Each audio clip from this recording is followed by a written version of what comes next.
The fluorescent lights of the ICU flickered as Dr. Olivia Mercer held the thin plastic tube up to the glare, her hands trembling after 36 hours without sleep. Inside the supposedly sterile catheter, a faint, grayish film of mold clung to the inner lining, looking like a blurred fingerprint of death. On the bed before her, a 10-year-old boy's skin was already turning a mottled purple, his heart monitor emitting a frantic, rhythmic scream that echoed the panic rising in her chest.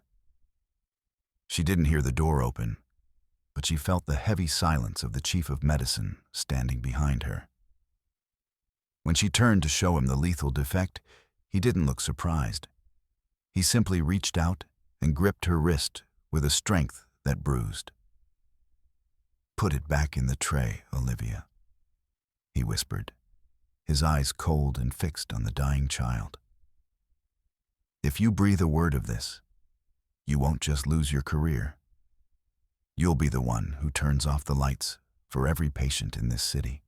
Olivia Mercer gripped the porcelain edges of the sink, her knuckles white against the stained basin. She stared at her reflection in the mottled bathroom mirror, barely recognizing the woman looking back.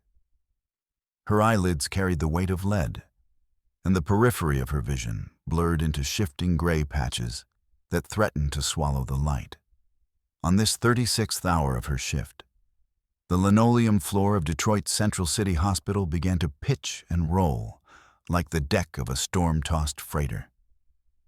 The persistent hum of the overhead fluorescent lamps suddenly morphed into a rhythmic buzzing, a drone that mimicked the hushed whispers of invisible ghosts. She splashed cold water onto her face, but it offered no clarity. The droplets chased each other down her chin while her fingers remained numb, devoid of sensation. The hallway walls seemed to contract, exhaling a draft of stale air. Olivia took a jagged breath, squinting to dispel the hallucination of a massive black dog she imagined lurking in the shadows of the staff lounge. The automatic doors hissed open with a violent crash, ushering in a gust of freezing Michigan air and the frantic shouts of paramedics. Olivia surged toward the incoming gurneys, her fatigue momentarily eclipsed by the sight of a 10-year-old boy thrashing beneath a thin white sheet. The child's skin possessed a waxy pallor, mapped with the sinister blue-purple mottling of advancing septic shock. She barked commands at the nursing staff, her voice cutting through the electronic cacophony of monitors and the patient's labored, whistling breath. Her fingers pressed firmly against a thin wrist, searching for a thready, vanishing pulse. Ignoring the tremor in her own hands, Olivia seized a laryngoscope and stabilized the boy's head for intubation. Every exhale she made became a small cloud of steam in the drafty emergency bay as she fought for every beat of that small, struggling heart. Olivia tore open a sterile packet containing a central venous catheter, preparing for the insertion. Under the harsh, shadowless glare of the surgical lamp, she lifted the transparent tubing toward the light and froze. On the smooth surface of the plastic, she detected a nearly invisible burr, a jagged imperfection that looked like a microscopic tear. Along the inner lumen ran a faint, grayish streak of residue, a film reminiscent of dried mold. She ran a gloved finger over the exterior, feeling an unnatural roughness where the polymer should have been flawlessly smooth. A sharp, chemical odor, reeking of cheap industrial manufacturing, hit her nostrils, forcing her to pull back for a second to scrutinize the factory seal on the port. This was not the medical-grade equipment she knew. The monitor emitted a hopeful chirp, indicating a temporary stabilization of the boy's rhythm. Olivia wiped sweat from her forehead with the back of her hand, but her gaze remained fixed on the insertion site. The skin around the catheter had begun to redden and swell with terrifying speed. She realized with a jolt of horror that the infection was flaring precisely where the sterile device touched the tissue. Olivia grabbed the discarded packaging and cross-referenced the serial number with the hospital's digital log, noting a subtle discrepancy in the fonts. A wave of icy dread washed over her as the truth crystallized. Poison had entered this child's bloodstream directly from her own hands via defective plastic. She squeezed her fists tight, glaring at the manufacturer's markings that now felt like a personal betrayal. Moving with frantic purpose, Olivia slipped into the dim, cavernous supply room, an area thick with the smell of dust and floor wax. She ripped the seals off new shipping crates, spilling the contents across the floor in a chaotic heap. Under the narrow beam of her flashlight, she saw hundreds of packages bearing an unfamiliar logo, a stylized, sharp-edged letter S. She tore into them one by one, finding the same damning defects: cloudy residue, burrs, and hairline fractures in the cannulas. She fumbled through the paperwork until she found the shipping invoice, which listed a shell company instead of their usual trusted supplier. Her heart hammered against her ribs. The entire shelf was stocked with lethal garbage, a stockpile of hazards that she and her colleagues were unknowingly threading into the veins of their patients every single day. Olivia threw open the heavy oak door of the chief of medicine's office without waiting for an invitation. Marcus Wayne looked up from his mahogany desk, adjusting his gold-rimmed spectacles with a slow, deliberate motion. Olivia slammed the defective catheter onto the polished surface, the plastic tube skittering across the wood to stop inches from Marcus's manicured hands. She breathed heavily, pointing at the gray film inside the tube. She demanded an immediate halt to the use of the entire batch and a total quarantine of the ward. Marcus stared at the evidence, making no move to touch it. Olivia watched the muscles in his jaw tighten, but his eyes held no shock, only a deep, resonant exhaustion.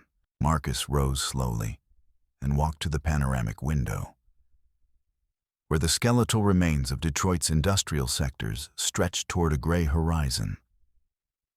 In a low, measured tone, he admitted to Olivia that the purchase of the cheap substitutes had been his calculated choice.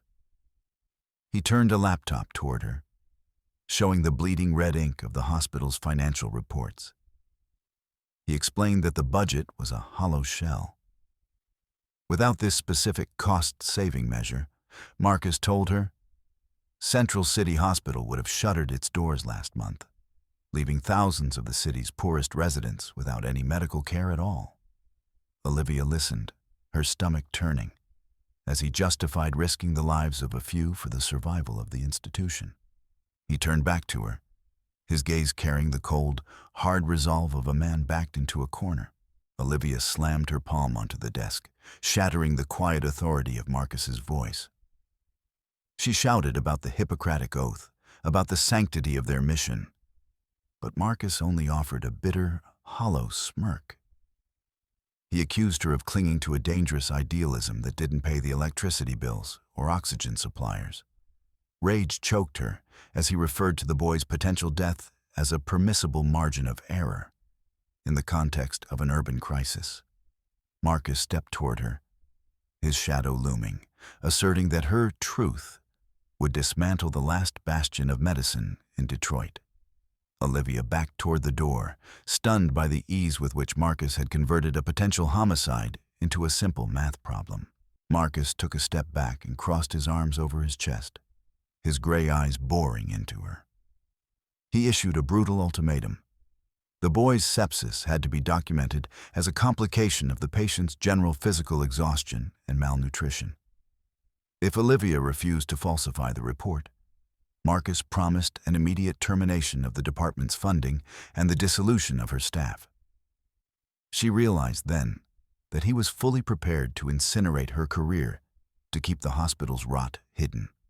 He gave her exactly 1 hour to decide before the paperwork was filed into the permanent archives. Olivia felt the walls of the office closing in, the very air becoming a trap for her conscience. Returning to the ICU, Olivia stopped before the glass partition of the boy's isolation box. She saw the mother, her forehead pressed against the glass, her lips moving in a silent, desperate prayer. The woman's shoulders shook with rhythmic sobs, her fingers clutching a faded blue baby blanket. Olivia looked at the child's pale face, a life now dangling by a thread because of a piece of fraudulent plastic. An internal voice screamed at the injustice, yet the faces of hundreds of other patients, the ones who would be turned away if the hospital closed, rose in her mind. She felt a surge of nausea, realizing that loyalty to Marcus Wayne effectively made her an accomplice in a slow, systematic slaughter. She surreptitiously tucked several of the defective packages under her white lab coat, the cellophane crinkling with a sound that seemed like a thunderclap in the quiet hall. Olivia moved toward the service exit, but near the elevators, 2 security guards stepped into her path. She noticed one of them reach for his radio, his eyes locked on the unnatural bulge in her pocket.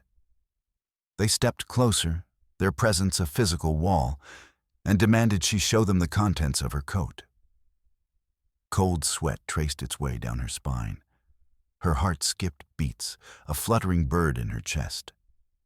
She pressed her elbow hard against her side, trying to sidestep them, but one guard clamped a hand onto her wrist. His grip was steel, leaving her no room to run. Olivia looked around and realized that every exit from the wing had been quietly sealed on Marcus's orders. The familiar corridors, where she had spent a decade saving lives, suddenly felt like an endless concrete labyrinth. She caught the wary, shifting glances of her colleagues, people she had worked beside for years, who were now abruptly averting their eyes. They knew the wind had changed. In the staff lounge, Olivia froze before an old television set.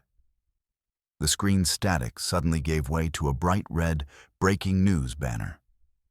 A news anchor with a grim expression gestured toward a graphic showing the very same invoices with the S logo Olivia had found in the warehouse. Beside it, a macro photo of the catheter appeared, the gray mold and jagged edge visible to the entire city. The volume seemed deafening. Every word about lethal contraband in the heart of Detroit felt like a physical blow. When the camera cut to a wide shot of the hospital's facade, Olivia's skin crawled. The anchor began reciting the exact dollar amounts of the kickbacks that had allegedly flowed into the administration's private accounts. The ceiling speakers erupted with a harsh, metallic screech before Marcus Wayne's voice, distorted by the aging intercom system, flooded the floors. He announced an immediate lockdown of the facility due to an external security threat. Olivia jumped as the heavy bolts on the main entrance gates slammed home with a definitive clatter, severing the hospital from the outside world. Men in charcoal black tactical gear burst into the lobby, their combat boots striking the tile in a rhythmic, intimidating drumbeat. Olivia watched as the private security force formed a skirmish line, blocking the stairwells. The cold glint of the metal badges on their chests blinded her, and their stony expressions signaled that they were there to enforce order, not to provide care. Olivia pressed her back against the wall, watching a guard in black roughly snatch a smartphone from an elderly nurse's hand, ignoring the woman's cry of protest. The sound of snapping plastic echoed in the hallway. In the doctor's lounge, chaos took hold as Marcus's mercenaries dumped personal belongings onto the floor, disemboweling bags and turning out the pockets of lab coats. Olivia heard the jangle of spilled keys and the rustle of private papers being trampled. One guard pried open her own locker with a crowbar, the metal groaning under the pressure. Marcus Wayne stood at the far end of the corridor, a silhouette framed by cigarette smoke, watching the search as his men hunted for any digital trace that could link the office to the press leak. She ducked into the shadows of a vacant operating room, a space that smelled of ozone and the metallic tang of old blood. In the corner, near a red biohazard bin, she saw Elena. Elena's fingers were trembling violently as she tried to shove a slim silver thumb drive through the narrow slot of the bin's lid. Olivia noticed the damp patches of sweat on the back of Elena's surgical scrubs.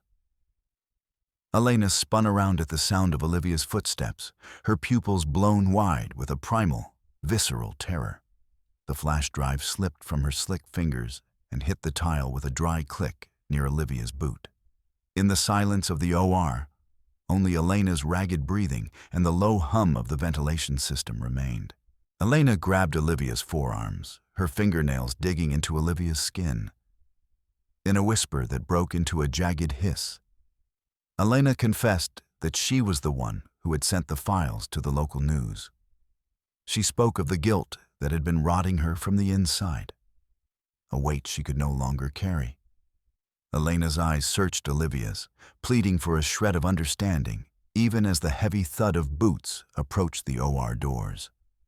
Olivia felt the cold weight of the flash drive against her shoe, a piece of metal that now held the power to either save them or bury them both. The heavy doors of the OR swung open, and Robert Clark stepped into the room. He didn't look like a guard. He looked like a hunter. His black uniform was crisp, his eyes 2 chips of flint behind a pair of tactical glasses. He didn't say a word, just stared at the 2 women with a predatory patience. Olivia felt Elena's grip tighten until it was painful. Clark's gaze dropped to the floor, landing on the silver flash drive. A slow, mirthless smile touched his lips, an expression that didn't reach his eyes. He stepped forward, the floorboards seemingly groaning under his weight. And Olivia knew that the time for explanations had passed. Robert Clark moved with a speed that belied his massive frame. He lunged, his hand closing around Elena's throat before she could even scream. Olivia tried to intervene, but Clark threw her aside with a casual, backhanded shove that sent her crashing into an instrument tray. The sound of falling stainless steel was deafening. Olivia watched, pinned against the cold metal of a supply cabinet, as Clark forced Elena against the wall. He wasn't looking for a confession. He was looking for the source. He leaned in close to Elena's ear, his voice a low, terrifying rumble that Olivia could barely hear over the ringing in her ears. He was demanding names, and Elena was turning blue, her feet kicking uselessly against the baseboard. Olivia scrambled to her feet, her vision swimming. She grabbed a heavy tray and swung it at Clark's head, but he caught her wrist mid-air without even looking away from Elena. The strength in his hand was terrifying, a slow, grinding pressure that made Olivia's bones ache. He turned his head then, his eyes cold and empty, and Olivia realized she wasn't dealing with a man, but a machine built for compliance. He tossed Elena to the floor like a rag doll and stepped toward Olivia, his shadow stretching across the sterile floor. The room felt smaller, the air thicker, as Clark began to methodically close the distance, his silence more threatening than any shout. Just as Clark reached for her, the intercom crackled again. Marcus Wayne's voice, now calm and chillingly polite, requested Dr. Mercer's presence in the boardroom. Clark stopped, his hand inches from Olivia's throat. He didn't look disappointed. He looked like a dog being called off a kill. He stepped back, adjusted his tactical vest, and gestured toward the door with a mock courteous sweep of his arm. Elena lay on the floor, gasping for air, her neck already beginning to bruise. Olivia looked from her friend to the guard, the realization hitting her that Marcus wasn't just hiding a scandal anymore. He was running a prison. Olivia walked through the corridors toward the boardroom, Clark following 2 paces behind her.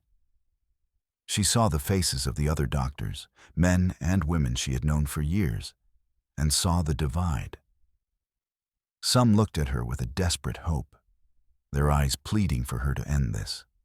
Others looked away, their faces masks of resentment, seeing her only as the person who was about to destroy their livelihoods. David Bennett, the anesthesiologist, stood by the nurse's station, his arms crossed, his expression one of pure, unadulterated fury. He didn't see a whistleblower. He saw a traitor who was about to turn their hospital into a crime scene. Olivia felt the weight of their judgment like a physical burden, her every step echoing in a hallway that had become a gauntlet. She reached the heavy oak doors of the boardroom, her heart a frantic drum against her ribs. Clark stepped forward and opened the doors for her, his expression unreadable. Inside, the air was thick with the scent of expensive coffee and the tension of a dozen people waiting for a verdict. Marcus Wayne sat at the head of the table, his face a mask of professional concern, but his eyes were hard as granite. Olivia took a breath, the cold air of the room stinging her lungs, and stepped inside. The doors closed behind her with a heavy, final thud. And she knew that whatever happened in this room, the Olivia Mercer who had walked in would never be the same woman who walked out. Olivia found a thick envelope made of embossed paper in her hospital mailbox. Her fingers caught on the sharp edge of the notice, which bore the gold seal of the board of directors. The ink of the text felt almost wet to her touch, and the words, "Closed hearing in 2 hours," were burned into the white background in bold type. She felt a cold current run down her back under her heavy lab coat. In the hallway, the metallic clang of a janitor's cart rang out. But Olivia saw only the dry text demanding her presence in the boardroom. She crumpled the envelope, feeling the rough paper resist the pressure of her palm. Marcus Wayne gestured Olivia into his office, which smelled of fresh lacquer and expensive tobacco. He turned a monitor toward her, where the crest of an international health foundation glowed. Olivia saw an endless string of zeros in the approved grant column, an amount that would cover all the hospital's debts. Marcus pointed out blueprints for new operating rooms and glossy photos of state-of-the-art Swiss ventilators. She heard him smoothly list the equipment that would replace their rusted beds.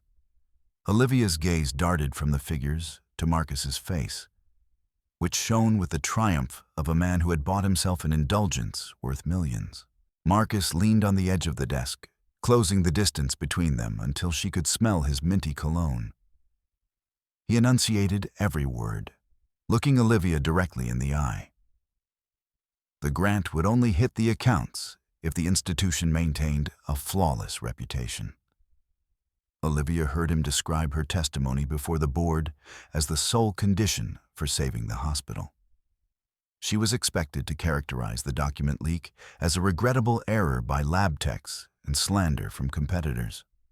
Marcus warned her that any hesitation would void the funding, and then the blood of hundreds of patients would be on her hands. Olivia clenched her jaw, feeling the taste of bile in her mouth. Olivia stepped into the hallway, where the air was thick with the smell of bleach and cheap soup. Suddenly, a small woman in a worn headscarf blocked her path, grabbing Olivia's numb fingers. The mother of the saved boy pressed Olivia's hands to her lips, leaving damp traces of tears on her skin. Olivia heard a stumbling whisper of gratitude for a honest heart and clean hands that had pulled her child from the grave. The woman looked into Olivia's eyes with such bottomless faith that Olivia involuntarily recoiled. She felt the warmth of the stranger's hands burning her more than the icy wind from the broken windows of the ER. The doctor stood motionless while the boy's mother continued to pour out her thanks, oblivious to the shadow that had fallen over Olivia's face. Olivia's stomach twisted into a tight knot, causing a surge of acute nausea. She looked at her hands, which the woman considered holy, and saw on them the invisible filth of her deal with Marcus. Every word of appreciation sounded like a guilty verdict. Olivia realized that this child's life had become merely a random glitch in the system she was now expected to protect. She gently freed her fingers, feeling a sticky shame make her heart beat against her ribs with doubled force. Elena caught up with Olivia in the empty cafeteria, where a few flies circled over the tables. Elena grabbed Olivia by the elbow and sat her down on a hard plastic chair. She begged Olivia not to play the hero, describing how the families of doctors would be left without bread if the hospital closed. Olivia saw the dark circles under Elena's eyes and the trembling of her fingers as she gripped an empty cup. Elena whispered that one small lie would pay for thousands of lives saved in the new operating rooms. Olivia listened as Elena's voice broke into a rasp. realizing that the fear of poverty had burned away the last of her friend's professional pride. Olivia headed for the restroom, but the heavy thud of combat boots behind her made her quicken her pace. A guard in a black uniform with an impenetrable face followed her, not lagging by a single meter. When she reached for the handle of the restroom door, the mercenary stopped a step away, demonstratively planting his feet and crossing his arms. Olivia saw her reflection in his mirrored glasses and felt the space around her shrink to the size of a cage. She heard the rustle of the guard's radio, transmitting her coordinates to Marcus. She went inside, realizing that every breath she took was now being watched by lenses and foreign eyes. She locked herself in her office, sliding a chair against the door to create an illusion of safety. Olivia pulled an old diary in a worn leather binding from a hiding place under a loose floorboard. She flipped through pages where, in small handwriting, she had recorded dates, names, and causes of death that had never made it into official reports. Olivia saw entries about the moldy catheters, about failed defibrillators, and about patients who had succumbed to sepsis over the last 12 months. The smell of old paper mixed with the scent of stale coffee. She ran a finger over the list of victims Marcus planned to bury under the foundation of the new hospital. Olivia's smartphone vibrated on the desk, making her jump. She saw a message from Marcus with an attached file. On the screen, a panoramic photo of a sparkling resuscitation bay with the latest vital signs monitors unfolded. Marcus wrote about a new dawn that would arrive as soon as she spoke the necessary words to the board. Olivia looked at the bright LEDs in the photo, which seemed like the cold eyes of a predator. She understood that this wasn't a promise of the future, but a price tag Marcus had set for her final transformation into a partner in crime. Olivia walked down the central corridor, and the noise of the hospital bustle died down as she approached. Doctors and nurses pressed against the walls, following her with heavy, judging gazes. She felt an invisible wall of alienation rising between her and her colleagues. One of the orderlies pointedly turned away as she passed, and an old surgeon saw her off with a bitter nod. Olivia felt like a condemned woman walking to the scaffold under the gaze of hundreds of eyes, waiting for either her betrayal or their collective ruin. The floor under her feet felt unstable, and every step echoed hollowly in the empty sockets of the doorways. She froze before the double oak doors where the fate of Central City Hospital was being decided. From behind the massive wood, Marcus's booming, confident laughter and the muffled murmur of the board members reached her. Olivia heard the clink of crystal glasses celebrating a victory not yet won. The air in the hall seemed too thick, saturated with the scent of expensive perfume and old paper. She placed her palm on the cold brass handle, feeling the metal draw the remaining warmth from her skin. Olivia took a deep breath, trying to steady the shaking in her knees before the decisive clash with those who were used to buying the truth. Olivia pushed the doors open with force and entered the room, clutching her duty diary so tightly that her nails dug into the leather. The light from a massive chandelier blinded her, reflecting off the polished faces of men in expensive suits. Marcus froze with a half-smile, looking at the battered notebook in her hands. Olivia took a step forward, and the sound of her heels on the parquet sounded like a gunshot in the ensuing silence. She felt her fear evaporate, giving way to an icy rage. Olivia placed the diary on the table in front of the board chairman, opening it to a page with the names of the dead. She realized that the bridge behind her had collapsed, and now a real war was beginning in this room. Olivia ignored Marcus's warning gesture and began to read from the diary, a chronicle of deaths caused by the use of defective catheters. She squared her shoulders, and her voice, initially raspy, gained a steel-like firmness, drowning out the hum of the air conditioners. She ran her finger along the yellowed lines, calling out names. Smith, Ward 4, the 19th. Rodriguez, ICU, The 22nd. Marcus's fist clenched convulsively, and his knuckles turned white like bone. Olivia saw a bead of sweat roll down his temple, leaving a damp trail on his starched shirt collar. Every name she spoke fell into the silence of the hall like a heavy lead weight, making the board members glance nervously at each other and push their reports away. Marcus jumped up from his seat, knocking over a heavy chair that hit the parquet with a crash. His face turned purple, a vein in his neck bulging into a pulsing cord. He pointed a trembling finger at Olivia and shouted accusations of hallucinations caused by chronic sleep deprivation and psychosis. Olivia saw spray fly from his lips as he demanded that security immediately seize this madwoman. She didn't move, even as two massive men in black approached her from the flanks. She noticed Marcus frantically adjusting his tie, trying to regain the appearance of being in control. But his dilated pupils betrayed a cornered animal. With a sharp movement, Olivia threw the diary into the center of the long mahogany table. The leather binding slid across the polish, knocking over a water carafe that shattered into thousands of glittering shards. She leaned her palms on the edge of the table and leaned toward the board chairman, whose face had turned into a frozen mask. Olivia demanded that the chairman open the page with the red bookmark and match the dates of the patient's agony with the dates of funds arriving from the shell company S. She saw the chairman slowly reach for the notebook, ignoring Marcus's protesting cry. The smell of ozone from the broken cooler mixed with the scent of old paper as Olivia waited for the truth, recorded in her own hand, to finally be acknowledged. The guards grabbed Olivia's forearms, the coarse fabric of their uniforms chafing her skin. She felt her feet leave the floor, but she twisted in their grip, her eyes never leaving Marcus.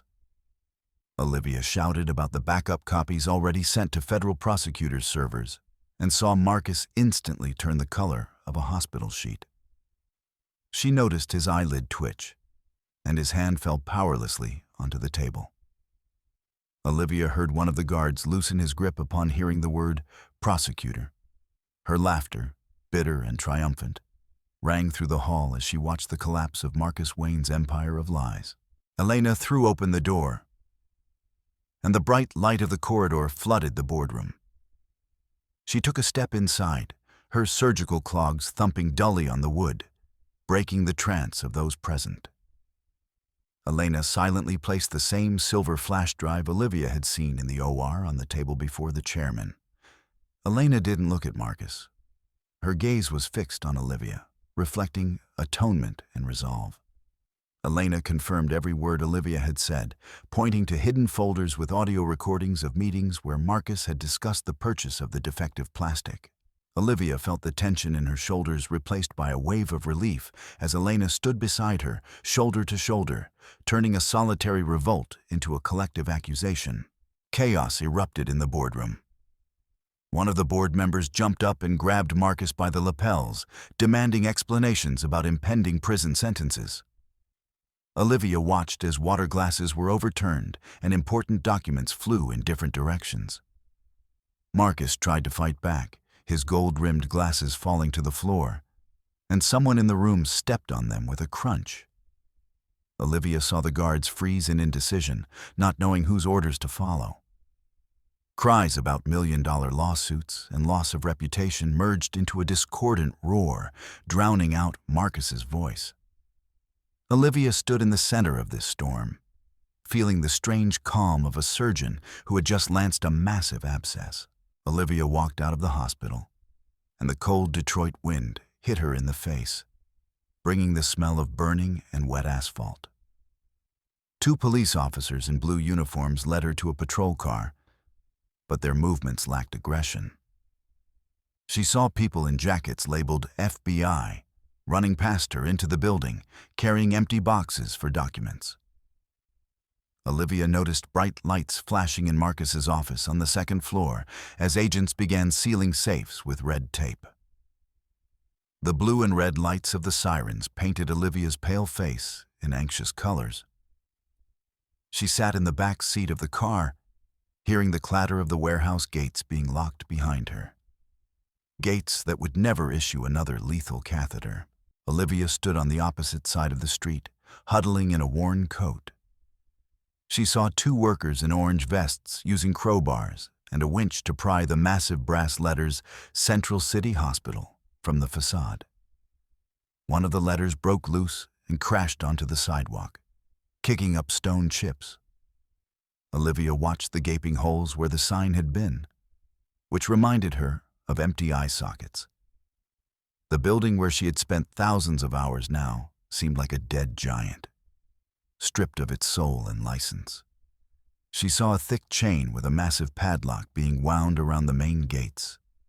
Olivia turned away as the last letter fell into the truck bed, realizing that this chapter of her life had been permanently erased.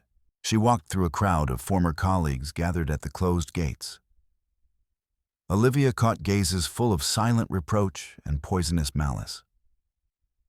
A young intern she had helped during his first surgery pointedly spat on the asphalt in front of her feet. Olivia saw a head nurse clutching a paycheck book, whispering curses, accusing Olivia of leaving her children with nothing to eat. She felt the cold of alienation pierce her to the bone as the crowd parted, forming a corridor of shame. No one spoke of the truth she had saved. Olivia saw only the fear of unemployment in the eyes of those who had called her a friend just yesterday. Olivia walked into a derelict gym in the heart of Brightmoor, where the air smelled of dampness and old rubber. She set a heavy box of books on the cracked floor, and the echo of the impact rang out under the high vaults. She saw scraps of basketball netting hanging from a hoop and patches of mold on the walls that had once been painted bright blue. Olivia ran her hand over the peeling paint, feeling the cold concrete beneath her fingers. She laid out her things on an old bench, realizing there would be no sterile bays or expensive monitors here.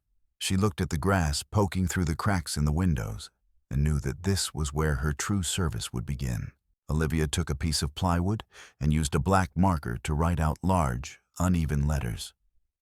Free medical care. She nailed the sign to the front door, and the sound of the hammer rang out through the deserted street, making stray dogs tuck their tails. Olivia went back inside and opened the first box, where rows of bandage packs and bottles of antiseptic lay in even lines. She carefully inspected each ampule, checking the expiration date and the integrity of the seals, ensuring that for the first time in a long time, the medicine she offered was as untainted as her intent.